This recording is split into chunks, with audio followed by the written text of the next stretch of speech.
I had the chance to engage with Joe Manhertz twice so far. In an interview with senior management a couple weeks ago, in his interview when he was a finalist, and for about a half an hour with Scott Eddy on a call to prep for this event. So I've known him for essentially 90 minutes total. For me to stand up and to say unequivocally that he's going to be the best AD we ever had would be kind of disingenuous. But I do know this definitively. He is excited to be here. When Scott and I talked to him the other day, it was just leaking through the Zoom. He literally looked like a kid on Christmas morning. He was so excited to get here.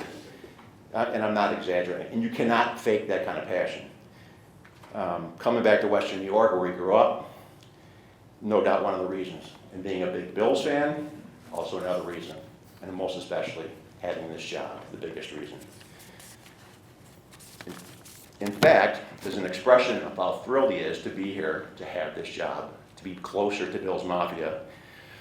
After the press conference in the parking lot, Joe will jump off one of our branded vans into a table. He's not aware of that yet. He is not stupid. It's not going to be on fire. He's the reason. We're not going to light it on fire. After Joe was named AD last week, a colleague who's very well connected in Division I athletics told me, everyone I've talked to says Joe is an all-time great guy. A lot of people are great guys. All-time great guy is the highest compliment. Good luck finding anyone who can say a bad word about him. Maybe the thing that impressed me the most about Joe was this. In doing some digging to help Scott prepare the press release that went out last week, and Scott did 98% of it, I stumbled onto Joe's LinkedIn page. Why do people have LinkedIn accounts? To network. Basically, they have the resume out there for people to see. But in reality, the reality is people want a professional headshot attached to in their photo icon. Joe's picture on his LinkedIn page is his two boys, probably taken a few years ago, jumping on him on the couch with this huge smile on his face. If you saw the notes, the picture of him is him with his two boys. That says everything to me. For all his professional accomplishments, and he has a lot of them, as you've seen by the press release. What that tells me is that guy has his priorities straight. That family means more to him than anything. And my gut tells me he'll consider those people who will work for him shortly nothing more than part of his extended family. If that's the case, you've come to the right place, Joe. One of our signature hashtags is Bonafamily. Welcome, Joe, to our family. And now to officially welcome Joe and Pam, please welcome Dr. Joseph Zimmer, Acting President of St. Bonaventure. What's not to like about Joe Manhertz? His name is Joe, like me. He's a native Western New Yorker, like me. And he's devastatingly handsome, like me. But in all seriousness, we are so incredibly happy to welcome Joe Manhertz to the St. Bonaventure family. The response to his naming has been overwhelmingly positive. And with 31,000 extremely dedicated alumni and many, many friends of the university, we always know where we stand with athletics decisions at St. Bonaventure University. Thank you to all who have supported us through this process, and a special thank you to our search committee co-chairs and the search committee. The co-chairs were our interim athletic director, Barb Cuesta, and the chair of our Board of Trustees Athletics Committee, Mr. Dick Penna. Joe joins an intercollegiate sports program at St. Bonaventure that has over 100 years of history, a basketball program that is over 100 years old, and 46 years of Atlantic 10 history at our university. He stands on the shoulders of all that has been done to make St. Bonaventure a legendary athletics powerhouse in Western New York and across the NCAA. And he's just a great guy. That seems to be a theme. He brings with him Power 5 credentials, having worked at Duke, The Ohio State University, and Syracuse, and he has more New York roots at Colgate and Hamilton. He is the right person to bring St. Bonaventure to the next level, and we are so happy to have him join the leadership team at St. Bonaventure. Joe, as you know from our conversations, we have high hopes for athletics at St. Bonaventure. Our new strategic plan, Boldly Bonaventure, calls for the university to take the successes of our athletic programs and build on them, to leverage the incredible hopes and dreams being placed upon our preseason top 25 men's basketball team this year, and create a vision for the next 10 to 20 years for athletics competitiveness, recruitment, and facilities that matches our Catholic Franciscan mission and values and our long and storied tradition of D1 athletics. Our hopes are high, but one thing you'll learn at St. Bonaventure is that we all pull together. Welcome to the leadership team, Joe Manhertz.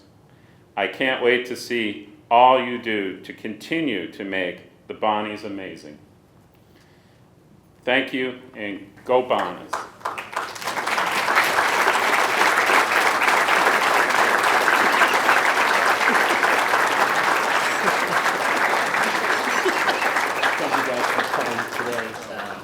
I got to tell you guys, you're late with the jerseys because the soccer team already delivered one. So I can tell we're in the right place because the student athletes are on it. So to say thank you to all the folks that have helped me get here, I can't start but saying how humbled I am to stand in front of you today.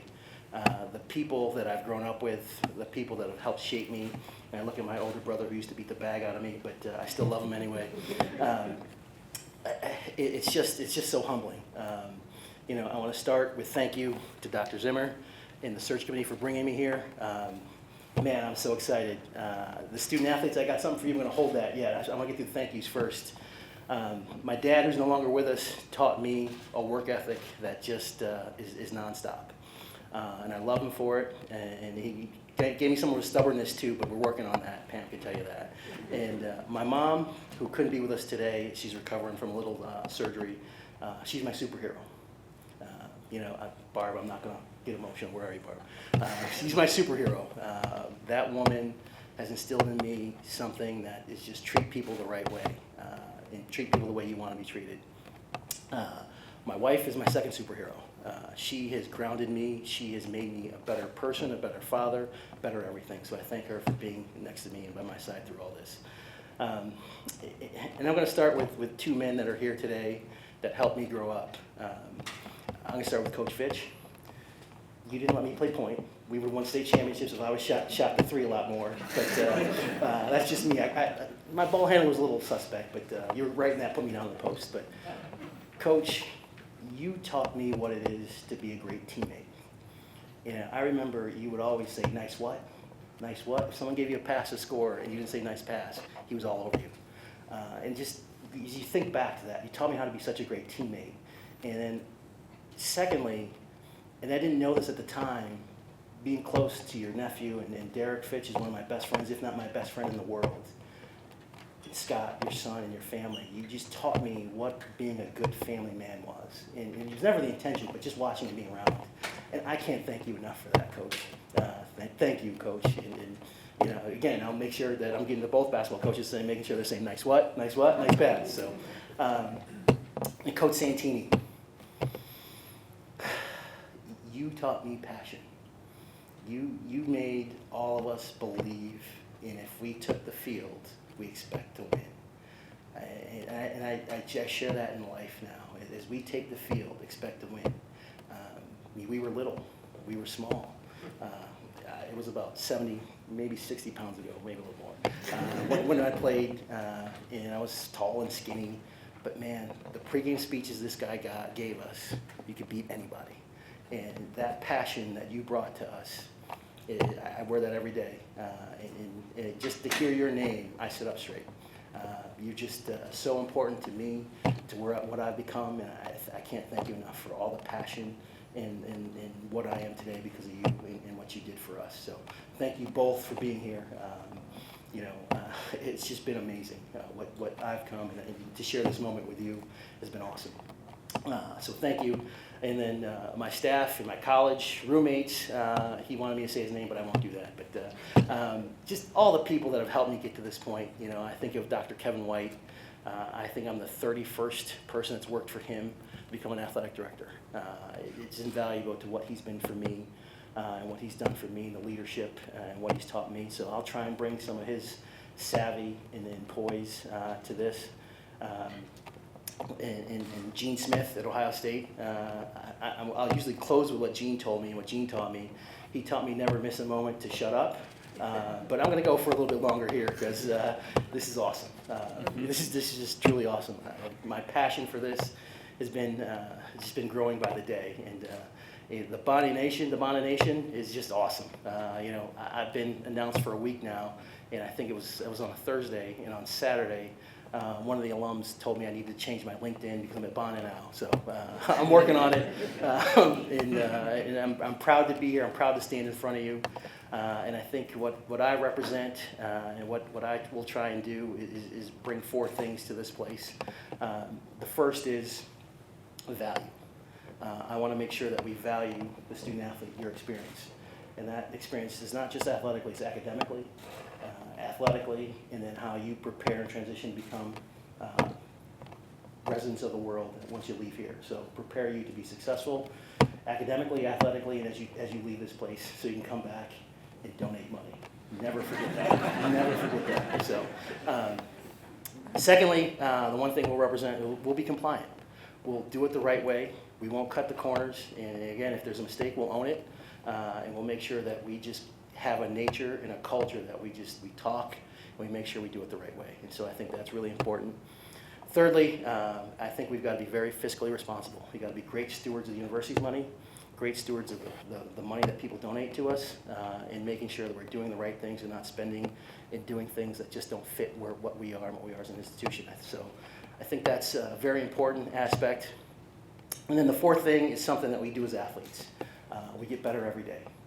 We get better at everything we do every day. You practice, you train, you get better every day. And I think that goes from student athletes to the staff, to myself, to all of us. And so we got to be great teammates, and that's what it's about. And so we're bringing great teammates, we bring a passion to this, and we'll be very, very good. And so with that, I could keep going all day, but again, I'm so excited to get back here. Again, my kids, Benton, Mallory, Trey, Trevor, I wish you could be here with us, but we'll find times to celebrate up here. We'll get to the Riley Center and rock it. But to all the people that have helped get me here, I say thank you.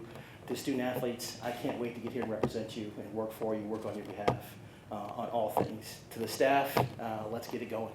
Let's look at everything we do and let's do it better. Let's have a lot of fun doing it and enjoy being around each other. So with that, I'll turn it to these guys. Thank you for being here. And Tom, I don't know, but Colbert may call you to sit in for him. You've been pretty good today. So. But thank you guys for coming. Thank you for having me. This is truly special. And my intention is to make you proud, very proud. And so I stand here today just humbled, honored, and can't thank you enough for choosing me to be your athletic director. Thank you. Background, your forte is in fundraising, as your bio stated. How do you plan to implement that angle? I mean, you've already given a pitch to the athletes here for fundraising, but how do you plan to implement that, particularly given we're still in a pandemic and there's a lot we've got to figure out financially and personnel-wise and whatnot? Yeah, I think the number one thing why people don't give is because they're never asked. And so I'll never be afraid to ask anyone for money. I'll never be afraid to ask anyone for the support, whichever way they can give it. So I think getting out and asking and stating a case and then outlining how that case can help affect the student-athlete experience. Because at the end of the day, that's what we're here for. Chucky Mahachio from Pickett Splinters. Hi Joe, nice to meet you. There's been a lot of talk about the next level, taking the athletic department and the program to the next level. What does that look like for you? I think it's really getting here and helping teams compete in the Atlantic 10. Let's start in the Atlantic 10. Let's start there, raising the Atlantic 10, and then go on from there. So if we're finishing 6th in the Atlantic 10, let's get to 3rd. And then once we do that, let's get to 1st. And so let's look at and evaluate every program and see where they want to do, where they want to be, and have an honest conversation on what it takes to get to that next level. So if you're finishing 10th in the Atlantic 10, the next level to me is let's get to 5th, let's cut it in half. You know, from the standpoint, I want to tell you we're going to win all the NCAA championships, but again, let's be realistic. Let's start winning where we are now.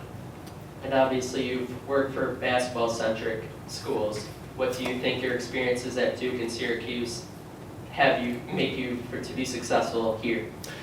I think it's a little bit more than that. Really, my success is based on relationships. Relationships matter. It's about people.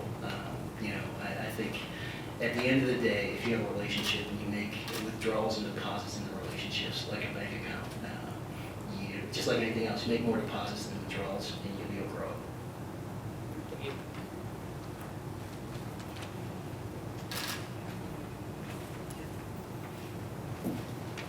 Kind of follow up on that question, how do you take what you learned from Duke and from Ohio State and from Syracuse, schools with very vested alumni fan bases, and apply that to St. Bonaventure, a smaller community, but again, also another school with a very vested alumni fan base?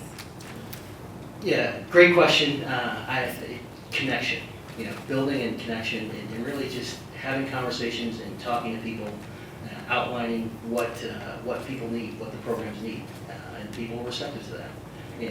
It's no different than any institution. You talk about your case, talk about what you need, and go from there. But I think it's also now, as an athletic director, I've got to talk to coaches, I've got to talk to administrators, see what they need as well, and mix it all together.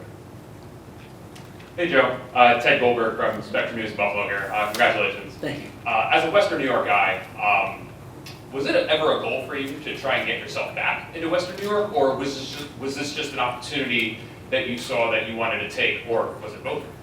A little bit of both. I think most people flee New York and never come back, but to me, the chance to come home and be with family and this opportunity was just a no-brainer. To be an athletic director, there's 341 Division I athletic directors, but to be at a place like this with the passion that they have is just I'm the luckiest man in college athletics right now. To be a part of this and to have them choose me, this is beyond a goal. This is a dream.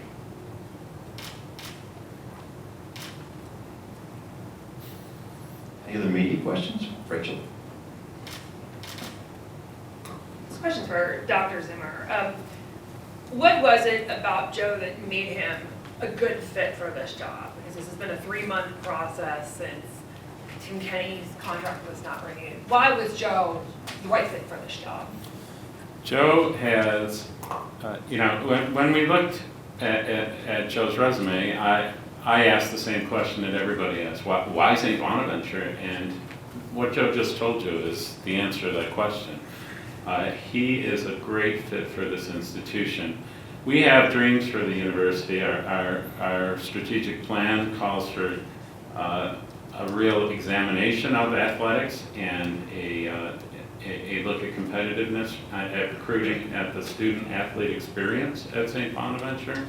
And we really believe that Joe is going to be able to come in here and create a culture within the athletics division that is going to be a very positive influence. His fundraising background doesn't hurt him.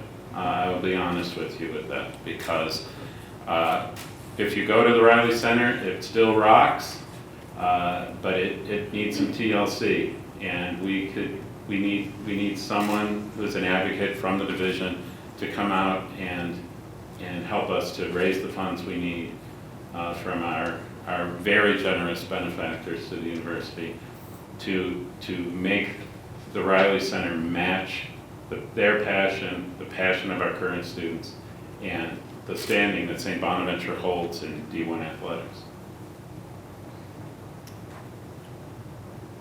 Hey Joe, JP Butler from the Atlantic Times Herald. Nice to meet you.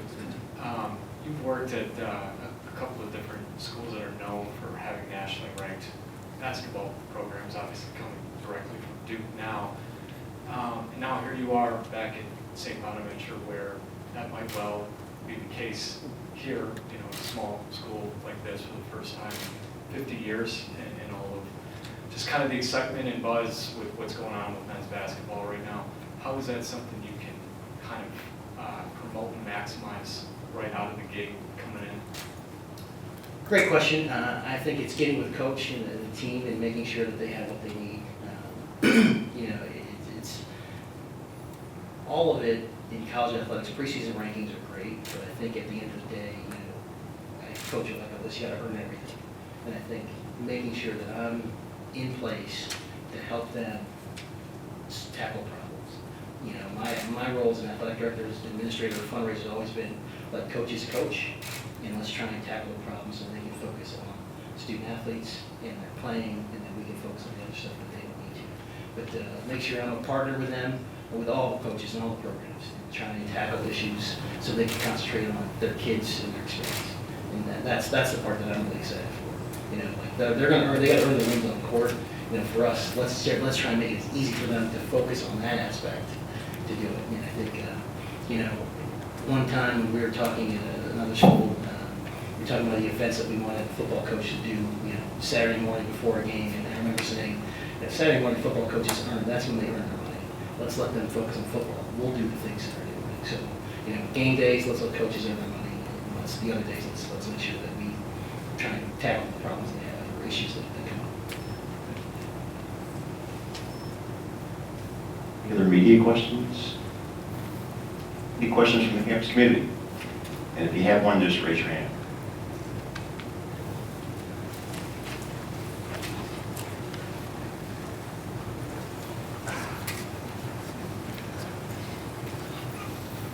First of all, thank you very much for accepting this position. I'm Dr. Sister Paula. I'm the chaplain for sports. Women's soccer is playing tonight at 5 o'clock.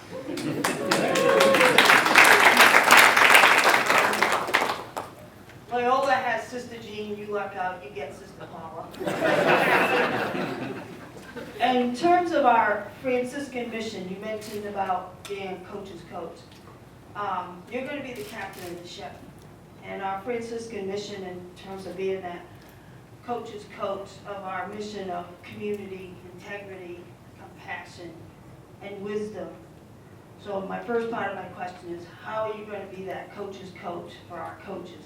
In terms of our athletes, in terms of harmony of mind, body, and spirit for our athletes, how are you going to be there for them?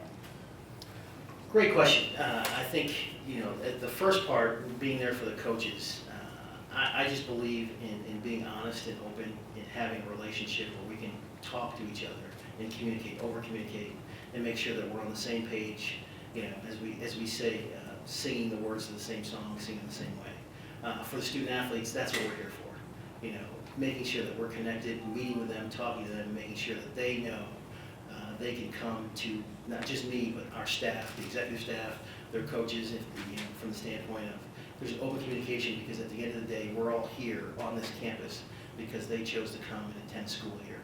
So that's first and foremost.